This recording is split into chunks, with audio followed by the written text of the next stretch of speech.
Hello there, and welcome to Ask MandR episode 320. If you have a question or topic for next week's episode, drop in the comments and hit the like button while you're there. Our first topic gets kicked off by Fox Plays, who says, can't wait to take out a bank loan for a battle pack in 2025. Little did he know, just a few days after he commented this, we would have our first ever $45 LEGO Star Wars Battle Pack leak. Woo boy! To be fair, the rumor sources are a bit mixed on this as to whether it will cost 40 or 45, but we'll be pessimistic and say it will cost 45 because we know how LEGO Star Wars is these days. It's got 383 pieces, and it's a combo of the 2008 Rebel Speeder and Imperial Dropship battle packs, along with our final, supposedly, 25th anniversary minifigure in QT-KT. So very pink astromech droid included in this set. Definitely one that's going to stand out, but we'll come back to that later. As far as a combo battle pack, this thing looks incredible. It's so cool to see an updated version of that Rebel Scout Speeder, something that we haven't had a version of since 2008. Now, it has clearly been considerably downsized. There's no way it'll hold as many Rebel Troopers as it used to, but it definitely looks very cool. The stickers look like they add some nice detail on the front and side of this model. And something I think people are worried about is, does the turret on top still come off like it did in 2008? And I can confirm that it does, because on the back of the box, it shows just that function. So that's really neat that you're able to still do that. Now, the other build in this set is the Imperial Dropship, which we've already had remade back in 2019. So this is really the third version of it. And this is a pretty far departure from what the original two looked like. Like, the second one was already quite different, but this one goes even further. It's weird because all of this feels futuristic, right? But this feels even more futuristic of a Imperial Dropship to me. The cockpit especially looks quite large on this, but you can see some of the downsizing even in these battle pack style builds coming into play here, as on the back of the box, you can tell that it's only going to be able to have held 2 stormtroopers. It doesn't hold the 4 that it used to hold. And so overall, this is a really cool looking set. I'm very excited about it, but it has a problem. You said you're going to have to take out a bank loan for a battle pack. Well, get ready, because at $45, the problem is, even if it's 40, let's just say it's 40. Why are we losing out on figures? I thought this is a celebration of LEGO Star Wars, not a cash grab. It's 2 battle packs together, which should technically be $20 each. The math just ain't mathin', as they say. So yeah, there's some questions to be answered about this set when I eventually get to review it. Anyway, the next question from JoeTube says, what is your opinion of all the anniversary figures now that the last one has leaked in the QT-KT that we can see in the images with our double battle pack here? I think this pink astromech droid as a 7th figure doesn't fit very coherently with the other figures for the 25th anniversary. Now, of course, all the anniversary figures are from different eras and they're different colors, but the pink is so not a normal LEGO Star Wars color that it is really going to stand out. But I think overall they did a really good job picking some unique and different LEGO Star Wars characters that we've never had before, that we may have not gotten otherwise, as 25th anniversary figures. The execution of that in a character like Fives is beyond questionable. Need More Clones says, how come it's been taking longer than other sets for LEGO to officially reveal Jedi Bob Starfighter? And it's because the longtime plan for Jedi Bob Starfighter, I think, was to reveal it at San Diego Comic-Con. Of course, was it a good plan? Probably not, because San Diego Comic-Con is only like 6 days before the set is supposed to release.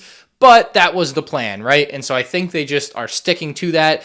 You can see they actually ended up moving up their release or reveal dates for the Darkside Falcon and the TIE Fighter and X-Wing as soon as some other stuff started to find its way to certain online people. And so those got moved up, but Jedi Bob Starfighter was held back and basically forced to be revealed at San Diego Comic-Con. I do kind of find like the LEGO officially revealing something kind of interesting and arbitrary. Like, I do think they don't need to do it for everything.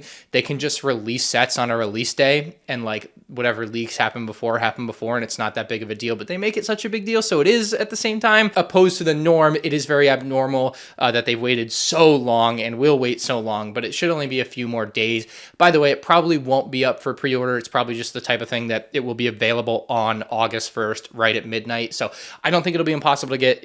Just hop online, buy it. There'll be plenty, but I think they've actually been showing up at some Target stores early too, or maybe Kohl's as well, by the way. So if you're looking for one, that's where you might want to look over the coming days, but also you'll be able to find it in the next couple weeks no matter what. Ballern says, with all the leaks and inside information you get your hands on, when was the last time you were truly surprised by something that the rumors and leaks missed? And so I don't always know everything, and I think this year was a pretty good example of that. And part of that is that I am not trying to necessarily be like in the leak game. I don't want to be leaking things necessarily, but I do want to report them and talk about them. So kind of as they come, I make videos about it. But that's besides the point, because there were a couple of very big surprises this year that we all thought would be something else, myself included. I didn't have inside information that the Death Star playset that we had been talking about for many months was actually an Imperial Star Destroyer, or that the buildable creature that we thought was going to come with young Leia was like this really wild, kind of dumb droid builder set. So like, there was weird stuff. Let me grab it. Here's the R2 from that. So like, yeah, we had some weird stuff that was very unexpected this year like that. So I feel like the leaks and rumors didn't have that correct. And so yeah, it was a big surprise to me that it was some wild rubber ducky R2-D2 set and an Imperial Star Destroyer again, because I did not expect an Imperial Star Destroyer this year at all. I wouldn't be super surprised if it starts to become more common in the future, but this year right now kind of feels like an anomaly as far as just rumors that were so far off base, even from like super reputable sources. Next from Quiet Bass says, do you think LEGO would ever officially sell misprints? The short answer is no, but the idea of it is fascinating. Like, could LEGO sell a mystery misprint pack on their website? And maybe it's not even theme specific. You just never know what you'll get, like misprints or mismolds, just all of that stuff that they otherwise throw away or maybe recycle. But I'm sure a good bit of it is literally thrown in the garbage into a landfill, I would just imagine. The only way these misprints and stuff are getting into the market is by people finding them in sets, which happens occasionally just by chance, and also like people in the factory possibly stealing them, or maybe it just falls off a truck or whatever. But like, you would kind of quell some of that. But yeah, I think it would be interesting. But then again, you could get into the problem where you as a customer might say, hey, is LEGO creating these misprints on purpose now to be able to sell more? Like there's other questions like that. So I don't think they would ever do it, mostly because their slogan is only the best is good enough. And they actually really don't want to put out really crap products like that. Like, misprints are fun for us fans, but I'm sure LEGO as a company doesn't actually want misprints getting out there, because that's not the point for them. They really don't want it to happen, but it happens, and it's, something that ends up being a fun collectible.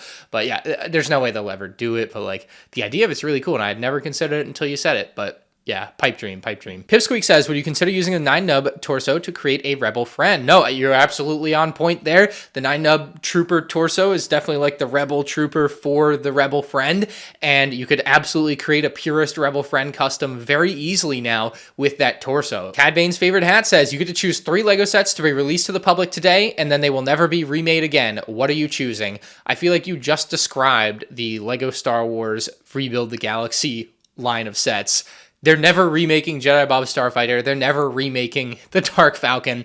They'll remake a TIE Fighter and X-Wing, but will they remake Star Wars Uglies TIE Fighter and X-Wing? I would bet no. So I feel like you just described exactly that. Now, if I personally was going to pick 3 sets to release to the public, never to be remade again, maybe in that same like fantasy realm of like pipe dream sets, kind of like the Rebuild the Galaxy sets are, I think a LEGO Star Wars The Skywalker Saga Stormtrooper Rebel Trooper like bathtub set would be super sick. I would go with that, maybe as an attachment to the existing TANF hallway. I think I said one of my theories for what has ended up being the dual battle pack would have been a TANF hallway extension. And so if you create another little room that extends into that, and it's like the little hot tub area, Rebel Friend, shirtless Stormtrooper would be a sick little set for $20. I don't know if we ever actually see it in any of the movies or shows, but like Mace Windu's purple Jedi Interceptor would be a really sick set, much like the Jedi Bob Starfighter, just in that same vein of like craziness.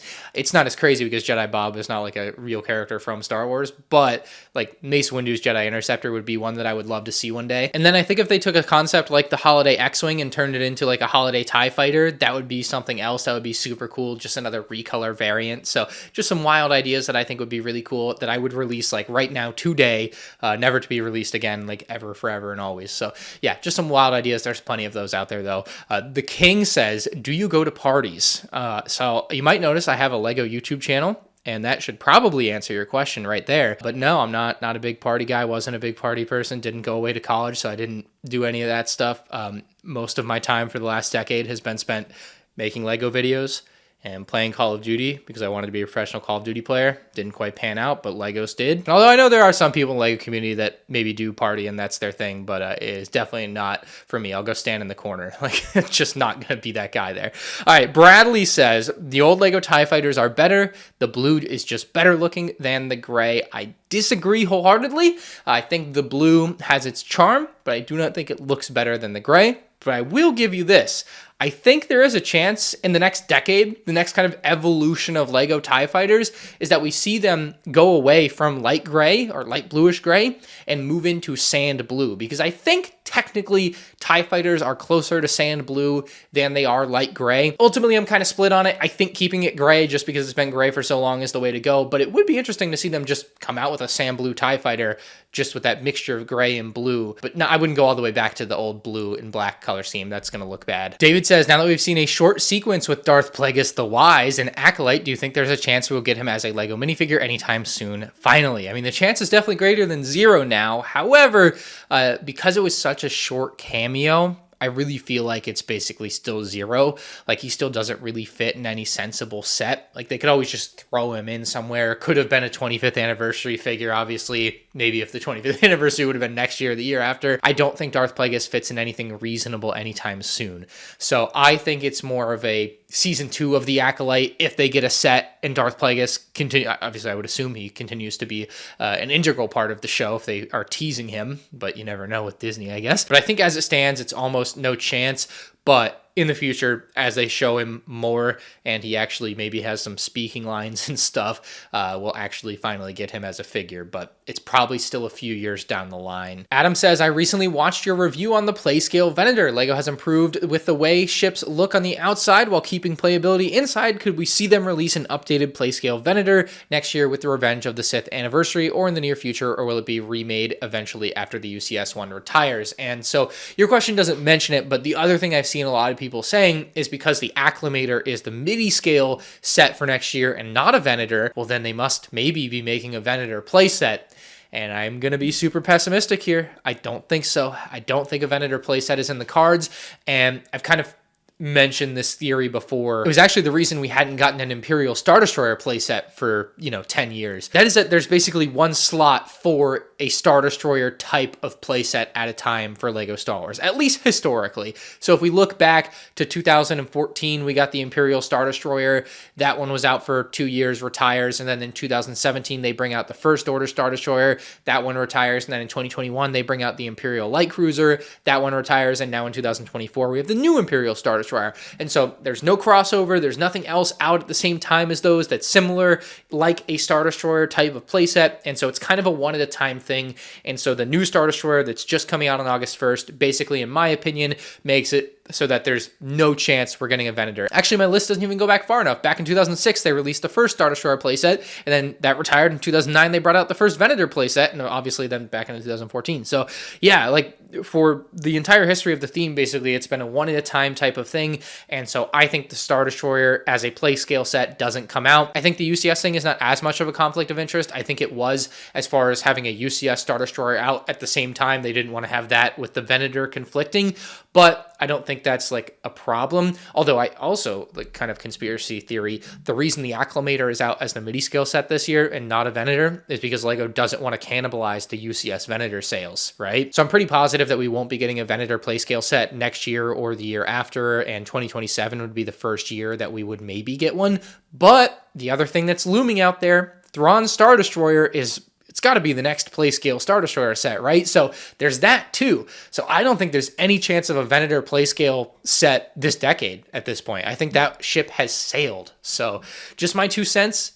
It's a bad answer for you, but it's what I think. So yeah, sorry about that. Regulus says, we've gone from 6 microfighters a year down to just 1 or 2, and with so many vehicle options available, why is Lego moving away from the concept? So I think the answer to this is kind of a simple one, maybe a slight bit of a conspiracy, but like obviously we had the Captain Rex microfighter Y-Wing come out, and that's a unique situation in and of itself. But generally, I think Lego pretty clearly sees that people are gonna pay a lot of money for sets with figures. And so if someone's willing to buy a $55 set that includes Thrawn, right, then they would rather sell that than a $13 Thrawn set that has a little Thrawn Star Destroyer, because they're going to make more money on the $55 set than they're going to make on the $13 set. The same can be said for a character like Moff Gideon. $40 set versus a $13 set. You're just going to be making more money every time someone goes out and buys one of these sets because they want that specific figure in that set. So I think that's a pretty big part of it. I mean, you can see a lot of Lego's cheaper end stuff for Lego Star Wars has just essentially evaporated in the microfighters. They're making less microfighters, less battle packs.